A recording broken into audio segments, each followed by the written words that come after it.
Yo, what is up guys, and welcome to another Wild Rift video. And today I'll be talking about what seems to be a forgotten champion, which is Varus. And I'm seeing some people enjoy AP Varus a lot, and sure, AP Varus is great, but AD Varus, guys, regardless of the nerfs, he's actually incredibly powerful. They didn't only nerf him, they also shifted some stuff. Like, it's not a full-on nerf. And in today's video, we're gonna be checking Lonely Kid, who's gonna be playing Varus in the Dragon Lane. So there's timestamps in the description to just skip to the gameplay, and Varus is one of those champions that is very incredible to play and watch if you're good at the champion. I'm not sure if you guys have seen my previous Varus videos, but it's absolutely incredible when you do a good job on this champion. You know, hit your ultimates, proc those stacks, hit those long range snipes. It's really crazy. So let me now explain to you guys how to build him. First item, always a mana mune. So you straight up go for mana mune. I mean, you can try something else, which is going for the where is it? The Tear of Goddess, and then Yumo's Ghostblade, and then finishing off the mana mune. Again, this one is gonna give you a bigger mid-game power spike when you finish the Yumos, but it's gonna make you much weaker during the dragon. Like, that's why I never build it. I would always go for mana mune because of the earlier dragon power spike. So mana mune, Yumo's Ghostblade. Yumo's Ghostblade also always your second item. Your movement speed is just really nice. I mean, to be fair, you could try to go for Duskblade of Draktar. It gives you more damage, but the movement speed is just better, guys. Honestly, the movement speed is just better. And also, when you attack an enemy, don't forget it gives you attack speed, like this one as well. It's honestly just better. So unless you want big burst damage, Yumo's Ghostblade is gonna be better. Third item, it depends. Tsuruda's Gwitch is generally going to be great, but you can go for, again, for Duskblade of Draktar or Edge of Night or Serpent's Fang. Serpent's Fang is really good too. If you guys like a Karma or something, Serpent's Fang is amazing because you have a lot of AoE damage with your third ability, with your ultimate, with your first ability. Everything is AoE, so you can very easily shred their shields. So make sure you get the Serpent's Fang if the enemy has lots of shielding. However, you really want to incorporate the Tsuruda's Grudge either as your third, fourth, maybe fifth item. I mean, I really recommend it as your third or fourth, but if the enemy has 0 armor, you can go for it as your fifth item. So, Guardian Angel, if you still have a slot as your last place, go for the Guardian Angel. And for the boots, Mercury's threads are great. Ionian boots are really good to reduce your cooldown. And for the enchantment, Stasis is great if you need a Stasis, right? Against a Fizz or a Zed or a Camille or something. However, Proto Belt is really nice too. It allows you to get close to the enemy and use your ultimate, and they won't see it coming, because if you're too far away, they'll be like, yeah, we're safe, and then boom, you Proto Belt and you ult. So it's really good to have Proto Belt as well if you want to be a bit more aggressive and you don't feel like you need a Stasis enchant. For the runes, you go for Ari. Every time you poke them, you know, you proc Ari. And then, besides Ari, you also want to go Scorch. Yet again, every time you poke them, you proc Ari and Scorch. This is really powerful early on in the lane. Your third ability is going to hurt a lot. Your first ability is going to hurt a lot. This is mainly used in the lane. And keep in mind of the cooldown, by the way. It has an 8-second cooldown. Ari has a bit of a longer cooldown. Well, it depends with Ari. If you hit an enemy that's far away, the cooldown is going to be lower than if you would have hit an enemy that is close. But basically, every 8 to 12 seconds, you really want to try to poke the enemy with your third ability or your first ability. Third one is situational, you know, Nullifying Orb, Bone Plating. Both are good. Bone Plating is good if the enemy has like burst type of damage, you know, Zed and stuff. But because you're playing in the Dragon Lane, you know, Nullifying Orb. Okay, I can say it like this. If you're against an Enchanter, you go Nullifying Orb. If you're against like a Thresh, Leona, Alistar, you go Bone Plating. I don't want to explain too much, but just do that. Because Enchanter can proc your Bone Plating easily. And Thresh, for example, would all-in you when he hooks you. But your Bone Plating is going to make you a lot tankier. That's the point that I'm trying to make. And unfortunately, you go for Mana Flow Band to give you more damage because of the Mana Mune, and you truly need the mana. And for your spells, you go for Exhaust and Flash. So that is it about the build. Let's now get into the gameplay. And the sound should be 100% fixed now, because in the last video, I actually did fix the sound, but it was way too low. And let me just check now. It should be a bit higher now. Let me know in the comments. Is this sound good now? Because to me, the sound is good now. But let me know if it's good to you guys as well. So interestingly, Lonely Kid already takes his third ability without even seeing anything. So it seems like he always prioritizes his third ability at level 1. And honestly, sometimes I take my first ability. The thing about the first ability is you can stack mana in base. Like, you can just hold it and constantly stack mana, but I get why you would go for the third ability first. It's honestly a stronger level 1 ability. It's just stronger. Especially if you're against like a Nami or something. Because it reduces healing as well. It literally reduces healing. Here you can see how he's poking in the enemy lane. I'm pretty sure he has Scorch as well. We can't see if he actually has Scorch or not. But you can clearly tell that he's playing around that way. Because he's constantly poking them with the Airy. And if he has Scorch, like look, boom! Wait, I don't think he has Scorch. Because it's not doing damage afterwards. Scorch does damage like a second after or something.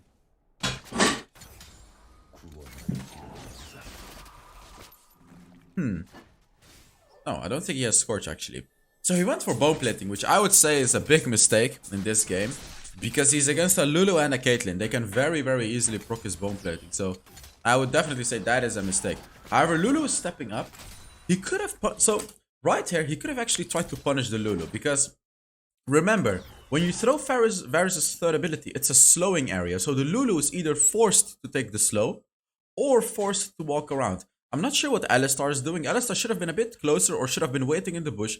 Because right here, Alistar could have flashed on top of the Lulu and they would have straight up murdered the Lulu. Because if Alistar flashes here, engages, Lonely Kid can then, you know, basic attack, first ability, and he can exhaust the Lulu. So even when she flashes away, he can flash after her and kill her. This was a free kill. Like, this was honestly a free kill. If both of them would have been aggressive right here. But unfortunately, they both weren't.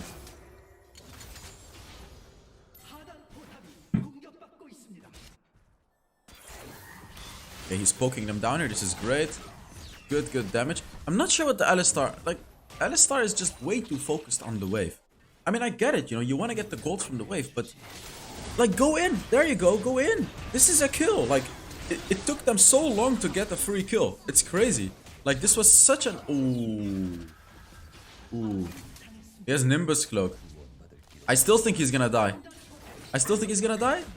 Come on, you got it, you got it, you got it. You got it. He waited for the perfect moment, got close enough, and he got it. But like, what the Alistar did right there, they could have done way earlier. When Lonely Kid used that beautiful third ability, Alistar should have just flashed on top of the Lula, and that would have been a kill way earlier. They went for one third plate? Come on! Yeah, they got it. The small minion was able to barely get it, you see that?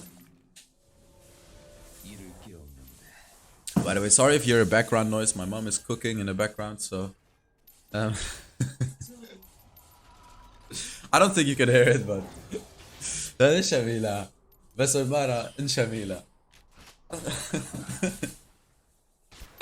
Yeah, so he has the mana mune now. Wait, why did he not backport? I missed something in the game. So he's trying to... Oh, he's trying to backport, but the Lulu cancelled him again. Yeah, he got griefed by the Lulu. Damn. He's actually kinda screwed now. However, the Jax is close, so you could possibly try to bait them. Like, if you're low HP... I want to explain a concept to you guys, actually. I don't need to pause the game for this concept. But I want to explain a concept to you guys. Being low HP and low mana in your lane is not always a bad thing. Of course, in 90% of the cases, it's bad and you want to go back. Of course, right? Of course. However, I want you guys to think about it in a different way. Think about it like this. If you are full HP, the enemies are not as likely to engage on you than when you are low HP and low mana. If you're low HP and low mana, the enemies are really eager to dive you, engage on you. So what you can do is you can use it as a bait. You can bait the enemies to go too deep, and then when your jungler is close, he ganks and gets the kill. So you can use it as a bait. Oh, let's see what happens here. Nice. So... keep that in mind. When you're low HP, think twice before going back. 90% of the times, it's gonna be the right call to go back. 90%. However, 10% of the times, if your jungler is close and the enemy is just really overextending to try to poke you down further, you can stay in your lane, ping your jungler to come, and then your jungler is gonna come and get a free kill. Because you are low HP. You see that? So like, you can use almost anything to your advantage in a MOBA game like Wild Rift. You just have to think. You just have to think properly, like, how can I use this to my advantage? If there is no answer, of course you just go back, which is gonna be the case 90% of the times, of course. You could get another third plate here. The dragon is spawning very, very soon. So he wants to go back and get that serrated dirk. That serrated dirk is an absolute massive power spike this early on in the game because he already has a mana mune. I'm assuming he will go for the serrated dirk. Let's see if he actually goes for it. Maybe he goes for the boots, but I'm 100% expecting him to go serrated dirk. Let's see. He actually went boots. Wow. Is it really worth to go boots over serrated dirk? Interesting. I mean, interesting to see how he goes for the boots. So he prefers cooldown reduction and bonus movement speed. Because keep in mind, Ionian boots do give you more movement speed than the normal boots. Oh, the damage. Oof. Where is the Alistar? Alistar, go in. Oh my god, the Alistar's falling. Oof. That one would have almost one-shotted the Caitlyn. But this Alistar is really not playing aggressive enough. It's not a good Alistar player, this guy. There were multiple instances where the Alistar could have gone in and gotten a kill. Ooh, that was a nice one.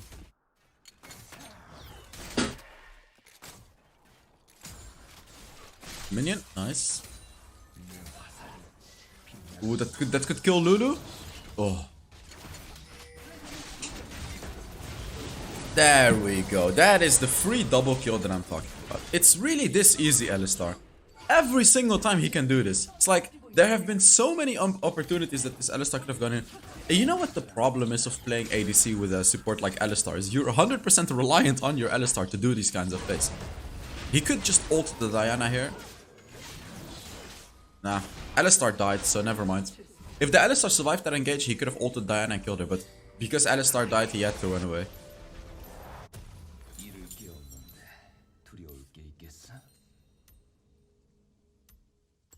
Like, if he didn't go for the Ionian boots, he would have had Serpent Fang by now. Again, I don't know, but I feel like it's a big mistake, but it seems like he wants to go for the boots first.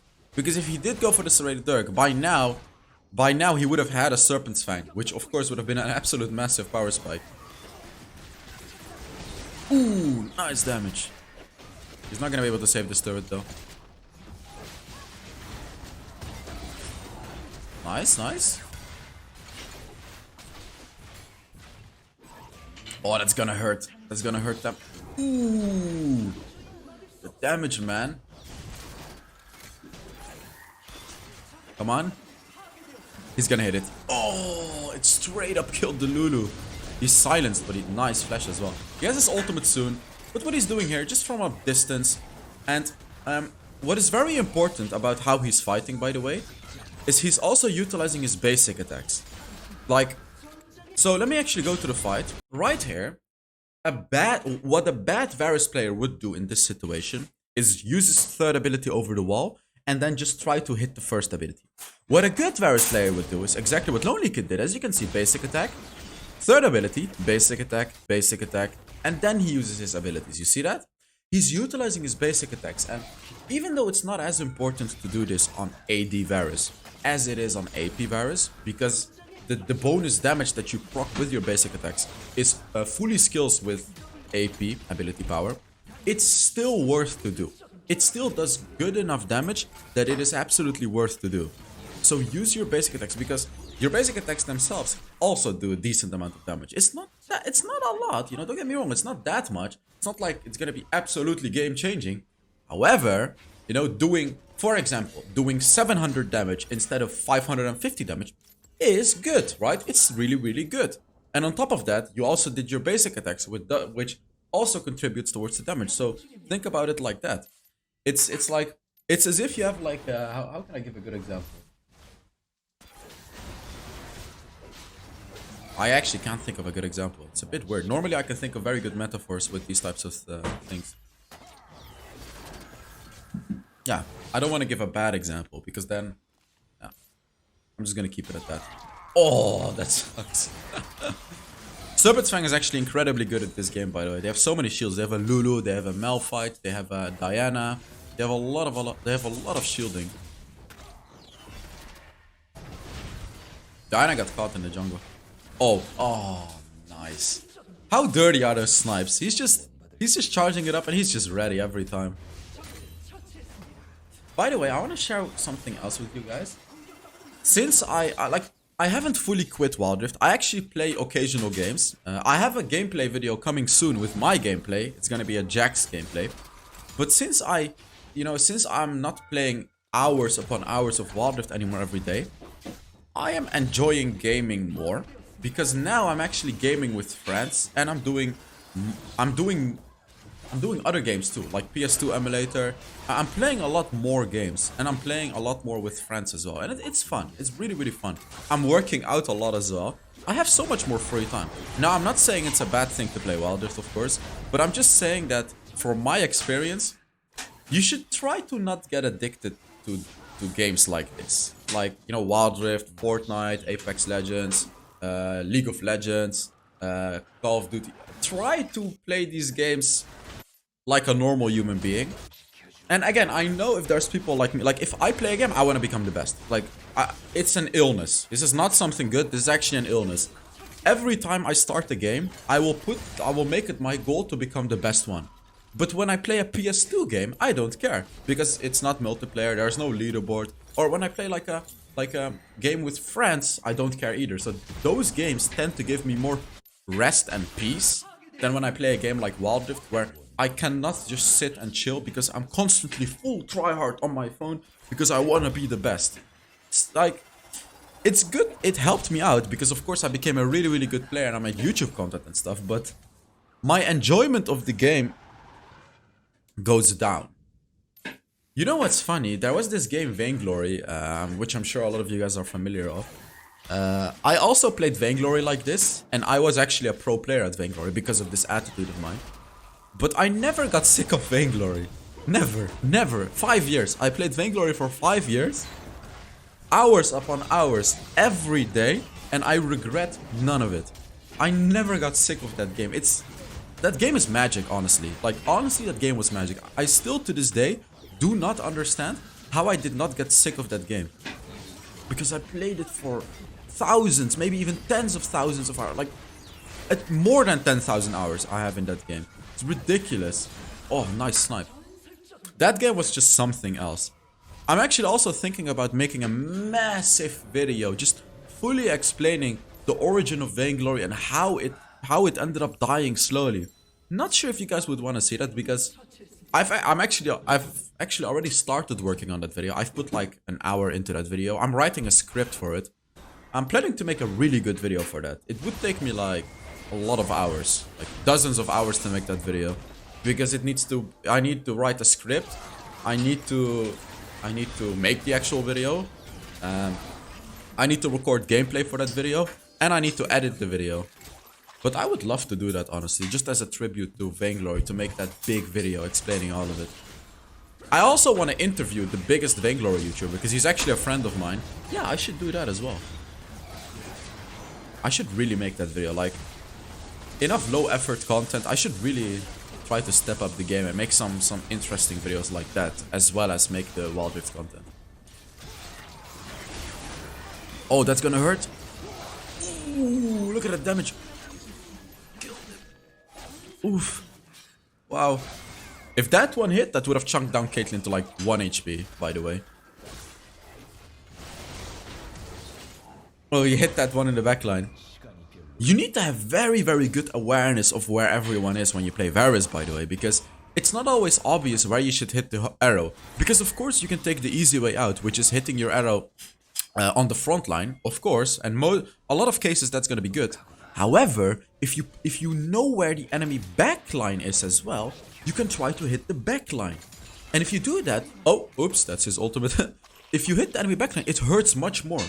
Because keep in mind, you have lethality items, so you will do a lot more damage to the backline champions when you play AD Varus. So like here, he wants to hit Malphite and Caitlyn at the same time. Exactly, you see? His eyes should not only be on the Malphite, your eyes need to be everywhere. He could have stasis that, but it's a bit hard to stasis Garen ultimate, to be honest. Like, I can't blame him for that. He didn't really see it coming. I didn't see it coming as well. Like, I would have probably not stasised it either.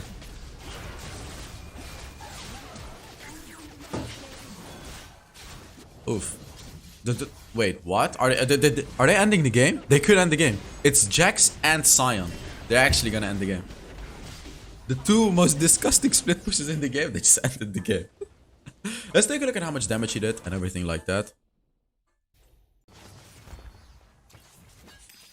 Oh, diamond. This is actually a pretty old video that he sent me, by the way. I believe he's in Grandmaster now. This is really long ago that he sent me this video. He did 29.5 thousand damage, which is really, really big. So thank you guys so much for watching. I really hope you enjoyed this video. And I will see you all in the next Wild Rift video. Bye-bye.